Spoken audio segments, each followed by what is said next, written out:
Hey guys, welcome back to MMA Library. In today's UFC and MMA news, Khamzat Chimaev sends a warning to Nick and Nate Diaz on the Block Party podcast.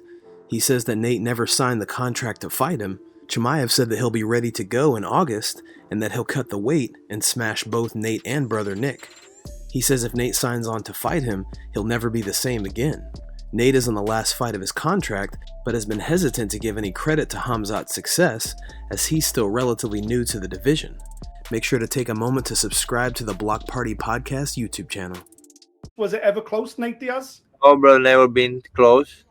The skinny boy just speaking about, when I said to him, let's fight, I was like, good weight, good shape, and now I'm lifted the weights. I go up like 93 kilos, now he says oh, let's fight. He was thinking it's August to lift for me with cut weight, and I don't care. I'm gonna cut my weight and fight with him if he's ready. And smash that boy, and they will be the same Diaz anymore. I can take his brother as well. Where his two brothers, take his brother, and we can smash him too. In other UFC news today, Gilbert Burns talks to John Morgan of MMA Underground about a possible fight with Jorge Masvidal. Burns says he will absolutely beat Masvidal up and thinks that they'll get the fight done. I want a big fight. I want to fight Jorge Masvidal. I think that's the fight they are going to make. Like I said, I have tremendous respect for Jorge. Guy's got over 50 fights, crazy knockouts, fought in the streets. That's the fight I want. I still believe we're going to put on a show. I've got a lot of respect for him, but I still believe I'm going to beat him up.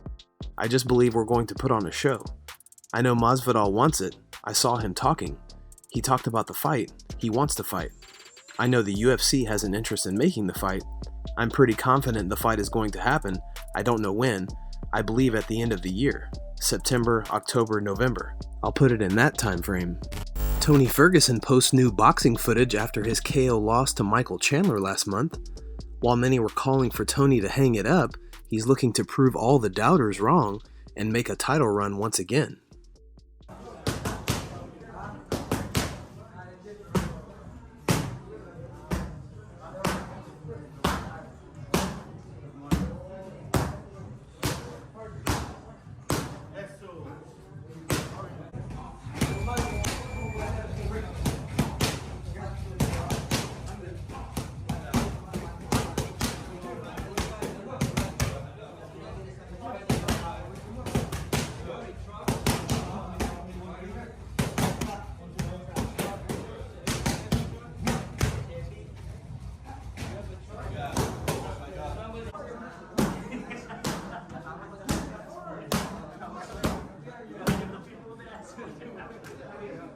Tony even took a moment to thank all the people helping him prepare for his comeback.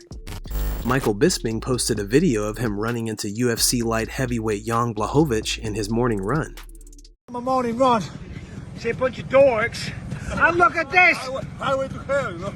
Polish! Have a good one, guys. Ah, awesome. Kenny Florian talks about the need for a rematch of Jiri Prochazka and Glover Teixeira, but this time at Madison Square Garden.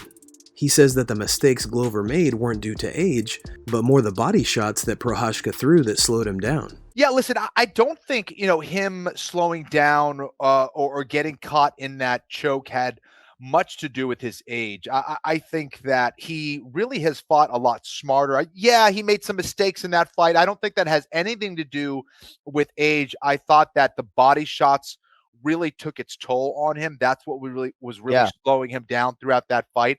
And Jiri is an opportunist, man. He's a guy, he truly is a samurai who went for that killer instinct, got it done when he needed to. And I think when Glover goes back and watches that fight, there's a lot of adjustments that he can make to come back stronger and better. But I still think he's going strong. He is looking phenomenal at this point. Put on one of the best fights at 205 pounds in UFC history. And I think he's got a phenomenal chance of getting that belt back. Now, I'm sure Jiri is going to make a lot of those same adjustments as well, but there's no other fight that I want to see at 205 pounds. That's the fight to make, John. I think it's simple. MSG, I mean, come on, that's a done deal. We also have some UFC news today. Beneil Dariush responds to Conor McGregor calling him a nobody in a now deleted tweet. Conor McGregor has been out of action because of his brutal leg injury in his last fight, but that doesn't stop him from throwing shade at the top 5 in the lightweight division. Beneil Dariush is only one fight away from a shot at the title, and with Charles Oliveira not currently holding the belt, there's an opportunity to slide into that spot. Naturally, Conor would try to provoke one of the top contenders into taking a money fight over a title shot, but Dariush isn't so easily moved. Beneil was recently on the Unfiltered podcast where he discussed McGregor's shade and what he thinks is next. Also, I think I'll just take his the fact that he deleted as a form of apology. But no, I was thinking about it. To be honest with you, I feel for the guy because man, he's been fighting the last couple of years and it hasn't been going so well. In addition to Dariush, McGregor has called out champion Kamaru Usman and Charles Oliveira for his return fight.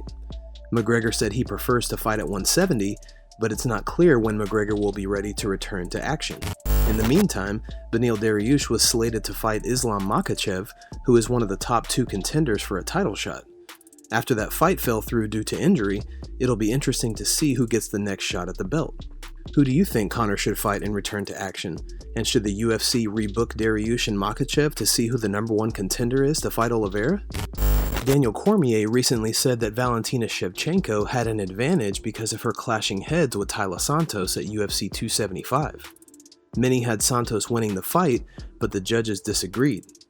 Daniel Cormier said that the clash impaired Santos' vision and the swelling of her eye affected the outcome of the fight. He said, "It was an accidental clash of heads that ultimately, to me, really did determine how this fight was going to play out. There is no reason for me to believe that anything was going to be different because every round Santos was able to do the same thing, get the takedown. But in round 4 and 5, Valentina showed her championship medal. She showed that desire to retain that belt because she went forward. She threw caution to the wind and she really did put it on Taila Santos. I thought Santos won the fight." What do you think about Cormier's comments on the fight? Did the clash of heads play that big of a factor? Can you say when the baby is due? March, I think. March, is it? May. It's not May, is it? It was March. What the? I'm just motivated by movement and money and the movement of money. Eddie said he was disappointed in the country of Ireland. What do you think about that? I don't give up what Eddie says. Guys, thanks so much for checking out MMA Library. If you like the content we do here on this channel, please like and subscribe for all the latest MMA and UFC news. We'll see you in the next video.